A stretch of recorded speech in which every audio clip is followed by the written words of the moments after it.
सत्यकेतू मराठी, आवाज सत्याचा। महारत्नाची 40 एकर जमीन लुटण्याचा प्रकार धक्कादायक आहे। राज्याच्या उपमुख्यमंत्र्याचा पोरगा जर महारत्नाच्या जमिनी लुटून कंपन्या उभा करत असेल तर हे महाराष्ट्राचं दुर्दैव आहे आणि सरकारच्या नाकाखाली सुरू आहे, महसूल मंत्र्याच्या नाकाखाली सुरू आहे। आणि आता महसूल मंत्री कारवाई करायचे आदेश द्यायचे सोडून माझ्याकडे तक्रार आल्यावर मी कारवाई करेल म्हणतोय का? ती महारत्नाची जमीन आहे, दलितांची जमीन आहे म्हणून न्याय द्यायचा नाही। हे धक्कादायक आहे की महसूल मंत्री म्हणतात की तक्रार आल्यावर मी कारवाई करेल। त्यांच्या सरकारच्या नाकाखाली जमिनी लुटल्या जात होत्या, लक्ष कुठं होतं महसूल मंत्र्यांचं? फाईल आल्याशिवाय आणि तक्रार आल्याशिवाय आम्ही कारवाई करणार नाही। अंजलीताई दमानिया ह्या आम्हाला फाईल देतील त्यानंतर आम्ही कारवाई करू असं जर बावनकुळे म्हणत असतील तर माझा त्यांना सल्ला आहे, अंजलीताई दमानियांनाच महसूल मंत्री करा ना। ही कोणती भाषा आहे? तुम्हाला पार्थ पवारवरती कारवाई करायची नाही हे जाहीर करा। तुमच्या सरकारमध्ये सोबत आहेत, गठबंधन सोबत आहेत म्हणून तुम्हाला कारवाई करायची नाही हे जाहीर करा। सर्रासपणे पार्थ पवारच नाही, महाराष्ट्रातल्या अनेक नेत्यांच्या पोरांनी या ठिकाणी जमिनी लुटल्यात, नेत्यांनी लुटल्यात, बिल्डरांनी लुटल्यात, भांडवलदारांनी लुटल्यात। आम्ही विचारतो कुठे आमच्या महारत्नाच्या जमिनी?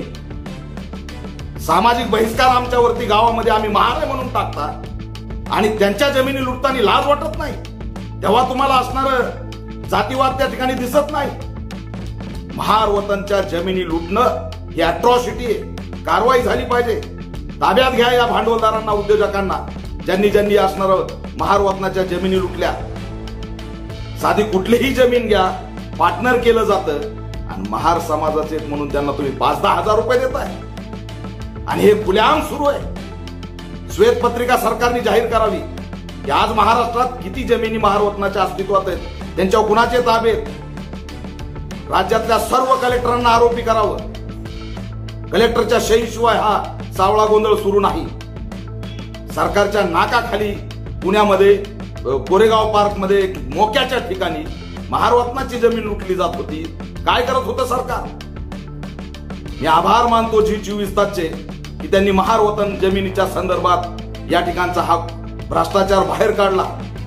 कशा पद्धतीने महाराष्ट्रात दलितांच्या महारांच्या जमिनी लुटल्या जातात हे G24 तासनी दाखवलं, त्याबद्दल मी त्यांचा आभार व्यक्त करतो।